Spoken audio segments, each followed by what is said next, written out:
ऐसे चेहरे हम आपके सामने लाएंगे जो बहुत ही अपने अपने फन में कमाल रखते होंगे। मेरी वालिदा थी।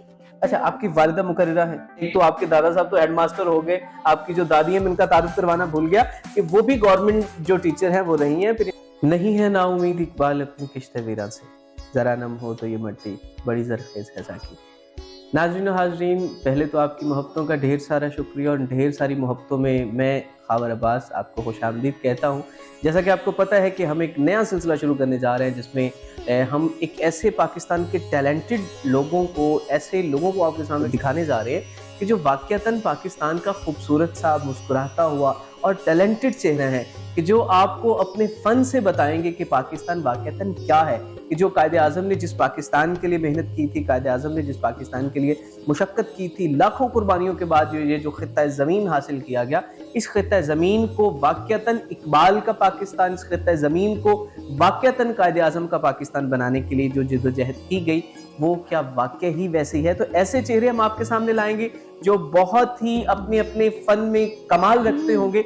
और आज हमारे दरमियान एक ऐसी छोटी सी, नन्ही सी, मासूम सी, खूबसूरत सी चैंपियन हमारे दरमियान मौजूद हैं कि जिन्होंने अपने फन से न सिर्फ अपने इलाके का नाम बल्कि मुल्क पाकिस्तान में जहाँ जहाँ पर भी बोलना या पढ़त सीखी जाती है या समझी जाती है या फिर उसको परखने वाले लोग हैं, वो उनको जरूर जानते होंगे। तो आज हमारे दरमियान मौजूद है। सबसे पहले मैं तारीफ करवा दूं कि हमारा ये जो सिलसिला है बातचीत विद ख़ावर अब्बास, अब हर सैटरडे को आप सुनते रहेंगे और इसका फीडबैक जो है वो भी आप हमें देते रहिएगा। और इसके अलावा अगर आपके जानने वालों में कहीं कोई शख्स जो किसी ना किसी फन में माहिर हो और पाकिस्तान का खूबसूरत सा चेहरा वो रिप्रेजेंट कर सकता हो लोगों के सामने, तो हमें जरूर बताइएगा। आज हम मौजूद हैं चौधरी मोहम्मद बख्श जफर साहिब के साहबजादे मोहतरम जनाब चौधरी हमाद जफर साहिब के घर और उनकी साहिबजादी जो हरम फातिमा, जो कि बहुत ही खूबसूरत सी मुकर्रिर है, उनका लबो लहजा उनकी पहचान है। आज हमारे साथ वो मौजूद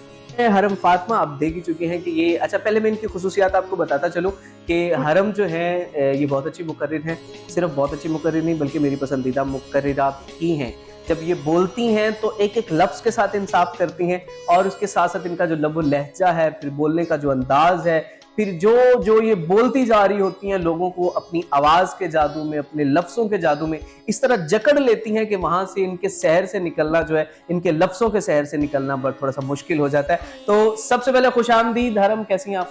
बहुत रोजे रख रही हैं? यस। अरे माशाल्लाह, छोटी सी उम्र में हरम जो है वो रोजे भी रख रही है, बड़ी बात है। अच्छा हरम, चूंकि आप एक बहुत अच्छी मुकर्रिर के तौर पर मेरी फेवरेट है, बहुत अच्छी मुकर्रिर के तौर पर पहचानी जाती हैं, आपका अंदाज जो है थोड़ा सा मुख्तलिफ है। मैं सबसे पहले ये पूछना चाहूंगा कि इतनी कम उम्र में इतनी ज्यादा अचीवमेंट कैसे? एक 8 साल की बच्ची थी, उससे मैंने स्पीच सीखी थी, मतलब उसने की थी स्पीच कहीं पे और फिर मैंने उसे याद करके ना फिर खुद ब खुद ही याद कर लिया, किसी ने लिख कर दी? खुद ब खुद ही याद करी। तो वो फिर आपने किस जगह पर पढ़ी जाकर? मैंने अपने वालिदैन को सुनाई, बस और किसी को मैंने सुनाई। वो खुश हुए, कोई इनाम भी मिला? हाँ जी। अरे माशाल्लाह, बड़ी अचीवमेंट है कि बच्चे देखें, इसलिए कहा जाता है कि जो क्लासेस होती है वो रोल मॉडल होती हैं, टीचर रोल मॉडल होते हैं जिनसे बच्चे सीखते हैं बहुत सारी चीज़ें। अच्छा हरम, चूंकि आप एक अच्छी मुकर्रिरा के तौर पर तो पहचानी जाती हैं और 5 साल की उम्र में एक 8वीं क्लास की बच्ची, जो जाहिर बात है एज में कहीं बड़ी होगी, उसकी लफाजी कुछ और होगी, उसके बोलने का अंदाज कुछ और होगा, तो उसमें उनके लफ्ज़ों को कॉपी करना, फिर उसके बाद वैसे ही अंदाज के साथ, लबो लहजे के साथ उसको प्रेजेंट करना और एक अच्छी मुकर्रिरा के तौर पर सामने आना।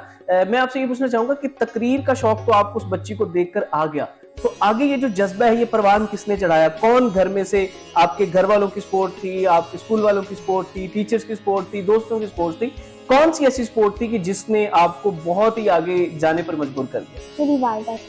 अच्छा, आपकी वालिदा मुकर्रिरा है? अरे माशाल्लाह, मतलब आपका तो घर जो है वो पूरे का पूरा घर, एक ऐसा समझ लें कि वो पूरा, आपने जो गवर्नमेंट टीचर्स हैं वो तो हैं ही, एक तो आपके दादा साहब तो हेडमास्टर हो गए, आपकी जो दादी है मैं इनका तारुफ करवाना भूल गया कि वो भी गवर्नमेंट जो टीचर हैं वो रही हैं, फिर इनके अलावा पूरी फैमिली एजुकेटेड फैमिली है, इन चीजों को समझने और परखने वाले लोग हैं, ये बड़ी अच्छी बात है। अरे सबसे पहली तकरीर, जो मुकाबला आपने किया हो, वो किस एज में किया और कहाँ पर किया? हम जन्नत मार्के में किया था फर्स्ट पे, और फिर सबसे पहले स्कूल के सामने किया था, मतलब स्कूल के बच्चों के सामने फिर आप उसको प्रेजेंट करते हैं। अच्छा, माशाल्लाह, बड़ी अच्छी बात है। तो जो आप वो जन्नत मार्की वाला कंपटीशन कह रही हैं, लोग भी बहुत ज्यादा होंगे, तो इतने लोगों के सामने बोल लेना एक बच्चे का काम तो नहीं हो सकता। मुझे स्पीच करना अच्छा लगता है, इस वजह से। तो अब आगे मुस्तकबिल के क्या आपके प्लान है? मैं साइंटिस्ट बनना चाहती हूँ और लोगों साइंटिस्ट तो कम बोलते हैं। साइंटिस्ट कम नहीं, मैंने सुना है कि वो बहुत कम बोलते हैं, उनकी तो कोई मैंने कभी स्पीच ही नहीं सुनी।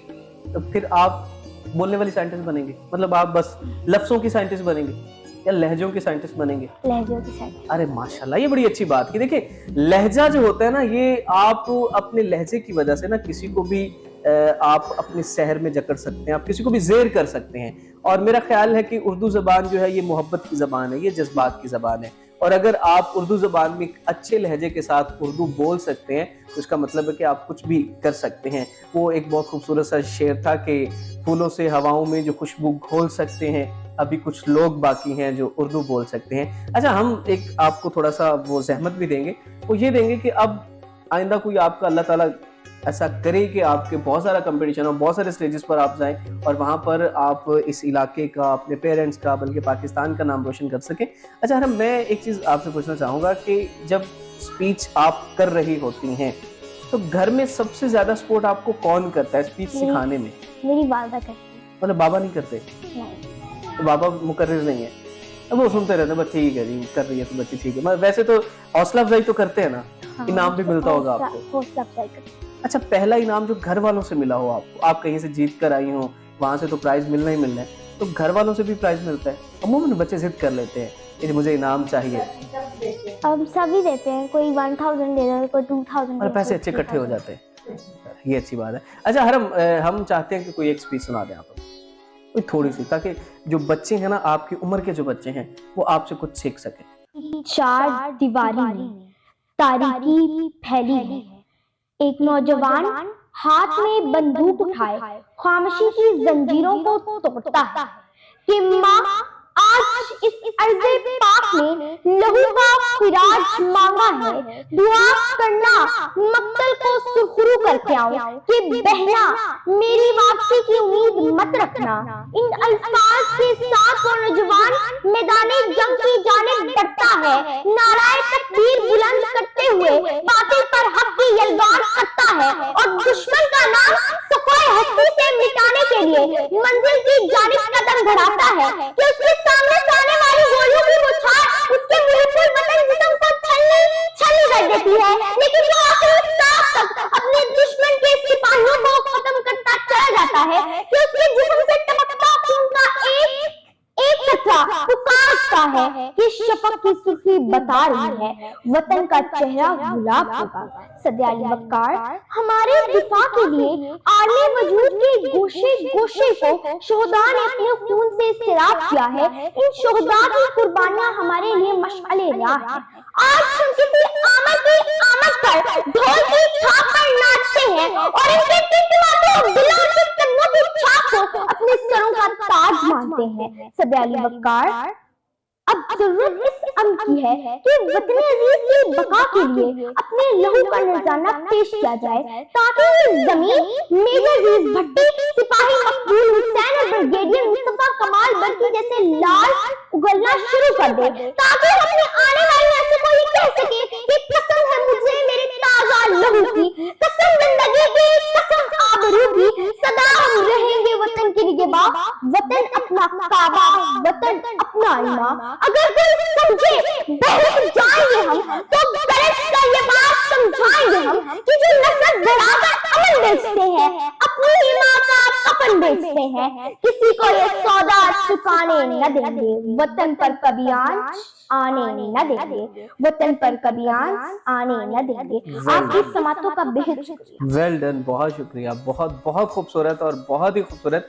यकीन माने कि जब बच्ची तकरीर कर रही थी तो हमें अपना जो ज़माना याद आ गया कि किस तरह हम स्टेज पर खड़े होकर और अपने मुकम्मल आबोताब के साथ, जोश के साथ ऐसे ऐसे लफाजी करते थे कि आज वैसे ही मुझे सब याद आ रहा है कि जैसे ये बच्ची जो है, बल्कि एक बात आप बच्चे लिख लें कि आप पाकिस्तान की आइंदा आने वाले मुस्तकबिल की आप शोला ब्याह मुकर्रिर होंगी और ऐसी मुकर्रिरा होंगी कि जो अपने लहजे के साथ और इतनी कम उम्र में आप जैसी लफाजी करती हैं और इतनी कम उम्र में आपका जो लबो लहजा है, यकीन माने ये खुदादत सलाहियत हो सकती है। और ये इनके जो पेरेंट हैं उनको मैं मुबारकबाद देना चाहूँगा, इनके वालिदैन को, कि ये मुबारकबाद के मुस्तहिक भी हैं, बल्कि खराज तहसीन भी पेश करता हूँ।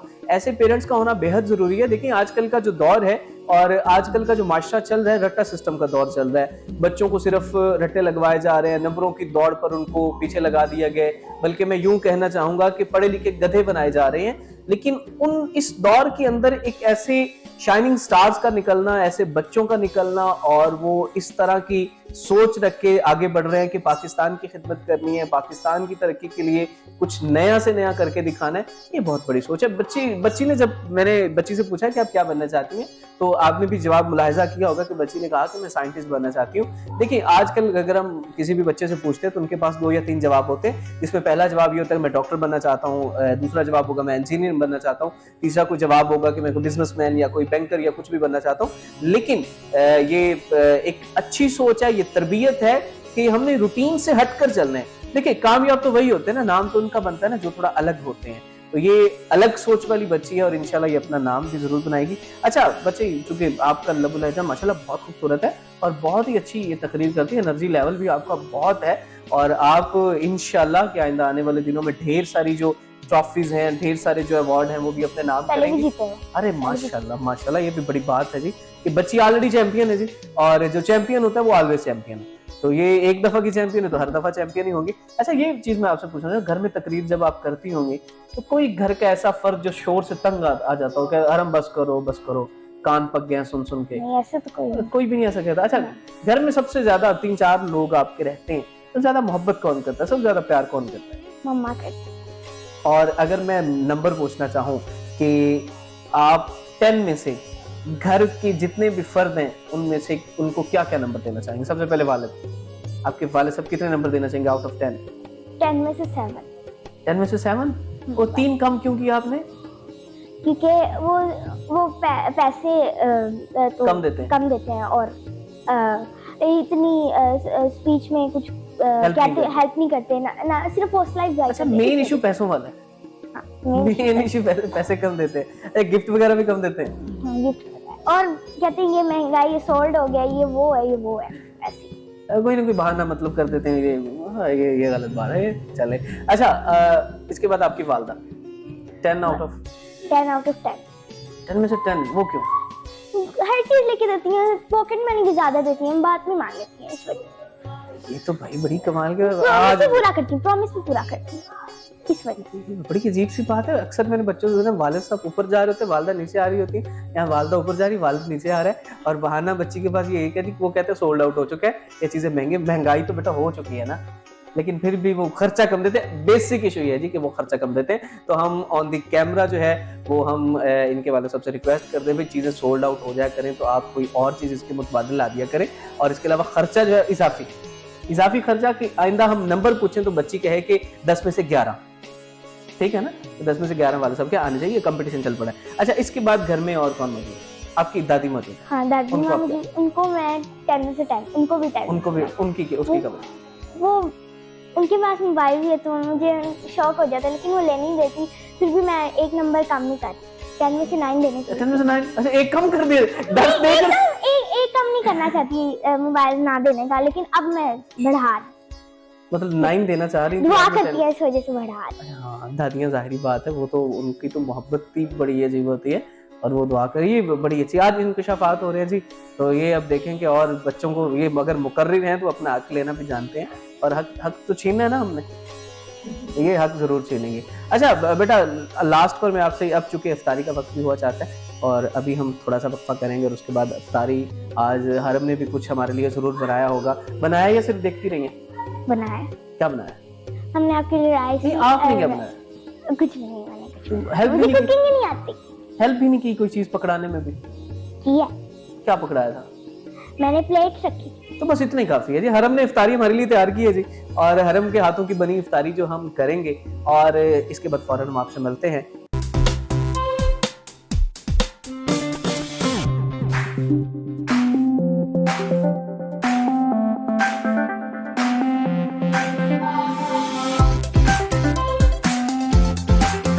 जी वेलकम बैक, खुश आमदीद। हम इफ्तारी से फ्री हुए हैं और जो लेविश किस्म की इफ्तारी थी जो हरम के हाथों की बनी हुई है, और हरम ने जिसमें प्लेट्स पकड़ाई थी, ये भी हम आपको बताते जाएं कि हरम ने प्लेट पकड़ाई थी उसमें, और उन प्लेटों पर हमने इफ्तारी रखकर खाई है। तो इसका मतलब ये है कि हरम की तरफ से ही है। इस पर मैं एक चीज कहना चाहूँगा कि दिन में जुगनू को परखने की जिद करते हैं, बच्चे मेरे अहद के चालाक हो गए। और ये वाकई सही बात है कि हमें इस उम्र में नहीं पता होता था कि हमने क्या करना है, और हमारा टाट सिस्टम वाला वो सारा होता था, स्कूल और बैग हमने पीछे लटकाए होते थे, और जिस तरह हम फिर पढ़े और जिस तरह हम फिर आगे बढ़े, हमें तो जाकर वो फर्स्ट ईयर सेकंड ईयर में जाकर पता चला कि बोलना भी कुछ चीज़ है, तकरीर भी कुछ चीज़ है। और फिर हमें तो सिर्फ एक ही, हम हमारे दोस्तों का हरम मुकाबला हुआ था, तो हमें तकरीर करनी नहीं आती थी मुझे। तो मेरे दोस्त ने कहा यार मुकाबले में हम पार्टिसिपेट करते हैं, तो हम उस मुकाबले में नाम हमने लिखवा दिया, लेकिन नहीं पता था तकरीर कैसे करते हैं, और नहीं पता था कि कौन लिख कर देगा। खैर हमने जैसे तैसे तकरीर लिखवा ली, और एक ही चीज वो हमारे ज़हन में थी, मेरे ज़हन में था कि दोस्त करेगा, उसके ज़हन में था कि मैं करूंगा, और फाइनली मुझे करनी पड़ी।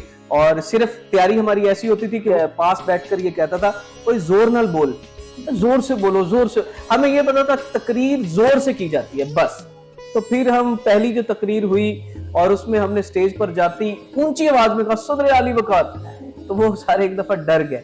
तो ये था। खैर हरम, चूंकि हम अब इख्तिताम की जानिब जा रहे हैं, और इसके बाद हम आपके हाथों की बनी हुई चाय, आप चीनी पकड़ा दीजिएगा, ठीक है, तो इनके हाथों की बनी हम चाय भी पियेंगे। हरम जाते हुए, चूंकि आपको पता है कि पाकिस्तान का माहौल कैसा चल रहा है, हर तरफ नफरतें ही नफरतें बढ़ी हुई हैं। आप अगर सियासी माहौल को देखें, अगर आप समाजी माहौल को देखें, तो हर तरफ नफसा नफसी का आलम है। तो हम आपसे ये कहना चाहेंगे कि आप अपनी जो एज फेलो हैं उनको क्या पैगाम देना चाहेंगे? हमने इकबाल के पाकिस्तान को हासिल करने के लिए लाखों कुर्बानियाँ दी हैं, तो मैं ये पैगाम देना चाहती हूँ कि पाकिस्तान की जो नफरतें फैली हुई हैं उनको ख़त्म करें।